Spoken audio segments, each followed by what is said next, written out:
Hello mga beshies! Welcome back to my YouTube channel! So for today's video mga beshies, isi-share ko po sa inyo kung paano i-operate ang ating top-load automatic washing machine. Wala lang, gusto ko lang i-share. Ayan, nabili ko po siya guys 3 months ago. So, ilang beses ko pa lang siya nagagamit. Meron may pagkamahalan kasi ako guys, tulad ko, nagtatrabaho. Minsan wala nang time maglaba. Kaya ayan, bumili ako ng washing machine na automatic siya. So, ayan guys, umpisahan na natin ang ating tutorial kung paano i-operate ang washing machine na detach. So, let's go.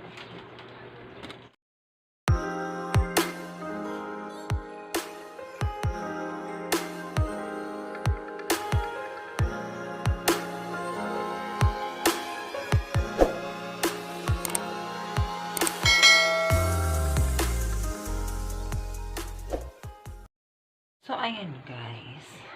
Siyempre, maglalaba na rin ako. Kasi paano ko sa inyo maituturo kung hindi ako maglalaba? Ayan. Ayan na natin. Una, iwalay muna natin itong mga labahin natin.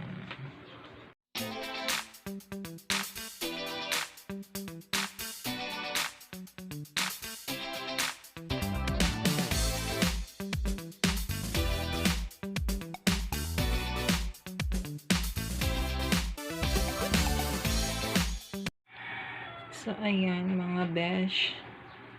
Napag-iwa-hiwalay ko na po yung ating mga labahin. Buksan na natin ang ating washing machine. Ayan. Lagay na natin ang ating mga labahin. Mga besh, take note. Make sure nyo na walang lamang coins ang mga bulsa ng iyong mga pantalon, para hindi ka agad masira ang ating washing machine. And then, next natin gagawin, ikakabit natin itong hose. May sarili na siyang hose dito sa washing. Takpan na natin. Dito yung kinakabit ito guys. Diyan yung kinakabit.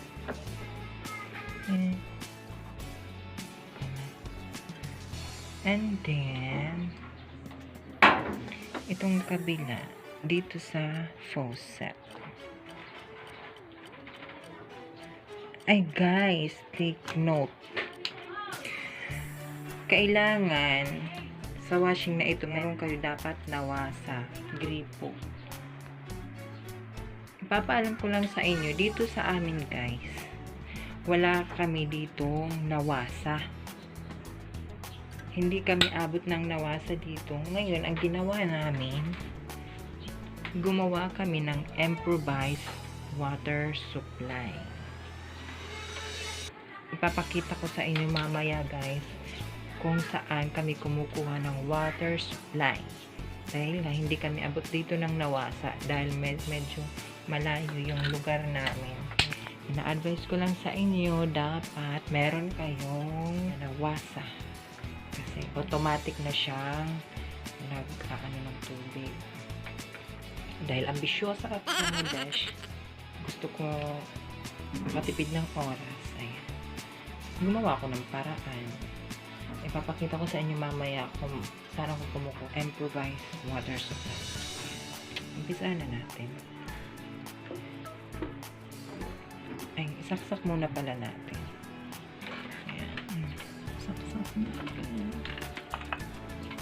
Ay, nakasaksak na pala siya guys. Ayan. I-power on na natin siya. Ayan. Course niya. Kung custom, kung heavy, delicate. Ako guys, kadalasan ginagamit ko itong normal lang. Kasi yung mga normal na labahin lang naman ang ginagawa, ang mga nilalaban ko, mga dicolor. Ayan. Normal lang. Pero guys, kung mga nilalabahan yung mga puro pantalon, ayan, mabibigat dito tayo sa heavy. Ayan. O kung mga delikado naman ang nilalabahan nyo, dito tayo sa delicate, yung mga katulad ng gown, barong, ganyan. Dito tayo sa delicate para ano lang siya, gentle lang siya maglabas sa delicate. Ayan. Ayan, dito tayo sa normal lang. Ayan. Then, punta naman tayo dito sa process. Ayan.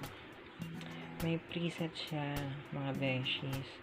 Ngayon, dito sa wash. Isa-set ko siya ng 20 minutes.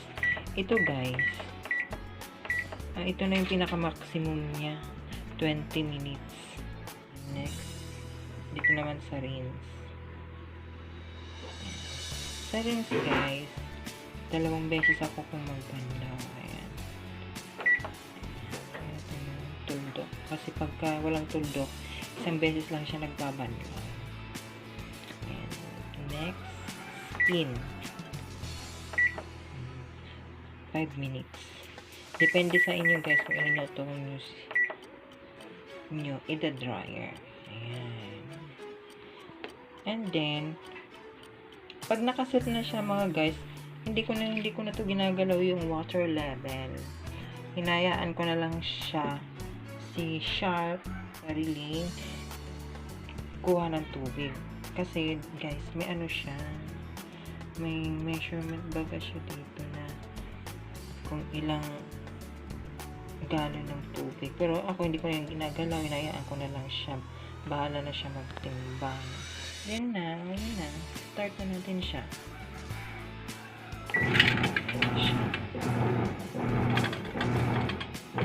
Ay guys, wait pa. Push natin muna kasi wala pa palang sapon. Push muna natin. Hindi ko pa pala na ituturo sa inyo kung paano nilalagay ang sabon.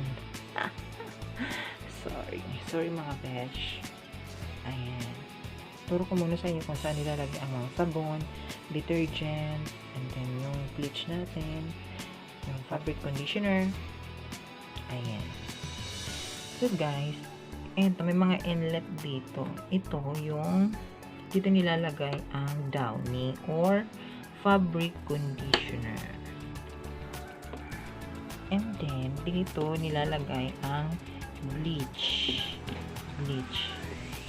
Ayan. Pag binuhos mo dito yung bleach, mga besh, diretso na siya doon. And then, yung sabon guys, yung powder, wala siyang nakalagit na lang. Dinidiretso na siya, diretso na. Ang ginagawa ko kasi, nilalagyan ko muna kasi siya ng tubig. Kaya kanina nagkamali ako.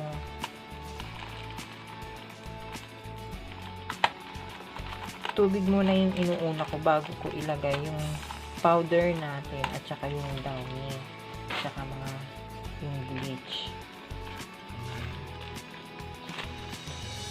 Pakita ko na lang sa inyo kung paano talaga ako maglaba. At saka yung downy, dahil hindi nga ako kontento dito, nilalagay ko yung downy sa last na banlaw. Ayan. Lagyan muna natin ng tubig. Pakita ko na lang. Tinuro ko lang sa inyo kung saan nilalagay. May mga inlet sila. Dito yung bleach, downy, at saka yung sabon diretso. Pero ako, sundin natin yung ginagawa. Ayan. Start na natin siya. Ayan na siya, guys.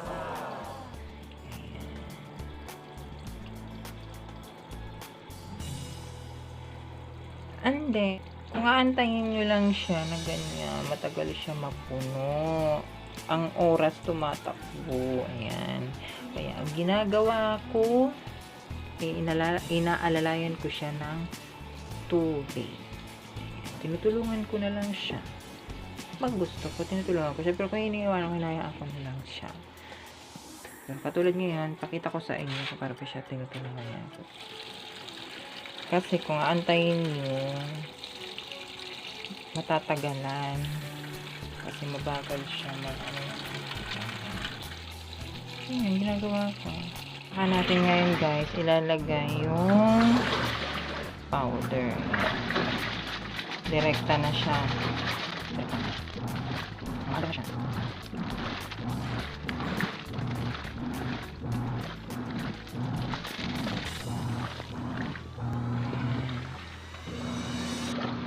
Ano yan guys?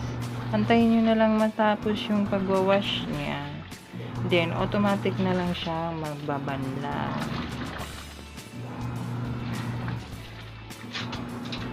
So guys, habang inaantay natin siyang nagwawash, ipapakita ko sa inyo kung saan tayo kumukuha ng water supply. Sabi nga ko kanina, malayo kami sa Kabihasnan, wala kaming nawasa. Sige ko sa inyo. Kami lang ang gumawa niyan.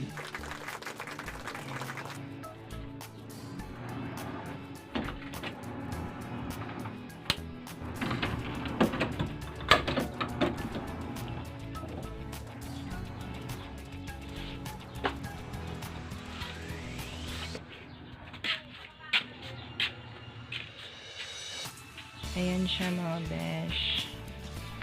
Ayan, poso. Binubumbahan ko siya. Then, meron kaming PVC tank. Pa doon. Yan. Yung tanking yan. Tanking yan. Then, pupunta na siya doon. Yan. Doon.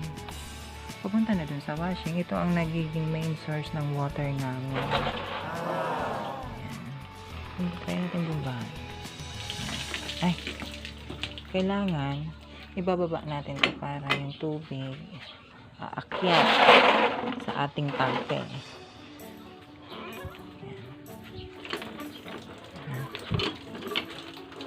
Ayan guys, naririnig yun. Papunta na din yung tubig.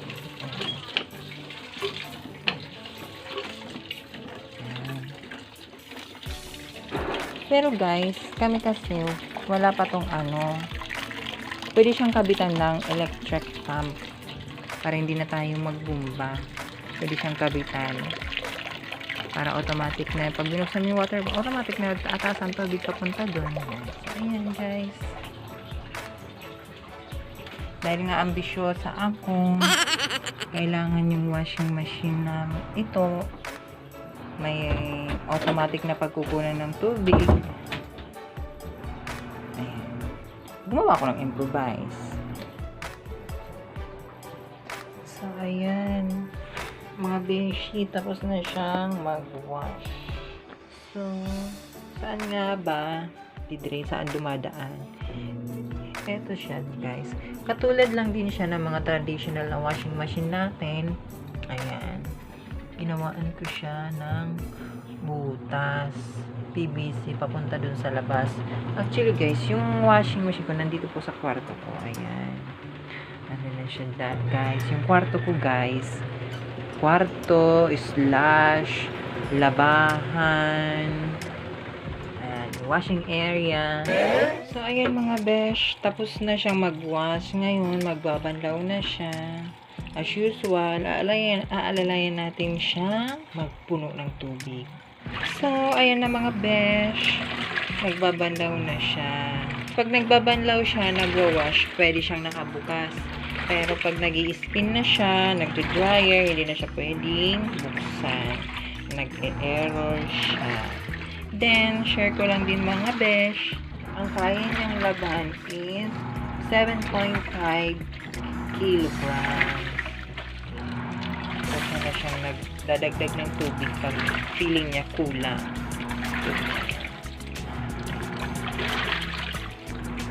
Ito na yung pangalawang banlaw. Saka ko naman nga nilalagay yung downy or yung ating fabric conditioner. Tapos na siyang maglaba. Diba? Ang dali. Ano lang siya best? 70% dry. And then, after mo siyang gamitin, pupunasan mo siya. Parang pag-aalaga lang yan ng jowa mo. treat mo siya as your jowa. Pupunasan mo siya, alagaan mo siya para syempre magtagal naman. Dito mo makikita yung mga naipong sama ng loob. Char. Ayan, gosh. Ayan. Diyan mo makikita yung dumi sa sala niya. Ayan na guys, ang nilabahan ni Sharp automatic washing machine. Ayan. Ganun lang kadali. So mga besh, dito muna po magtatapos ang ating for today's video about kay Sharp automatic top load washing machine. So guys, kung feeling nyo po nakatulong yung aking walang kwentang video, pwede nyo po siyang i-share, then like. Huwag nyo na po kalimutan mag-subscribe, and then huwag nyo rin kalimutan i-hit yung ating notification bell para updated po kayo sa aking next videos. So, ayan po mga guys. This is Emily Dulamos, ang iyong babaeng butterfly na nagsasabing God bless all day, every day. Stay beautiful mga besh. Bye!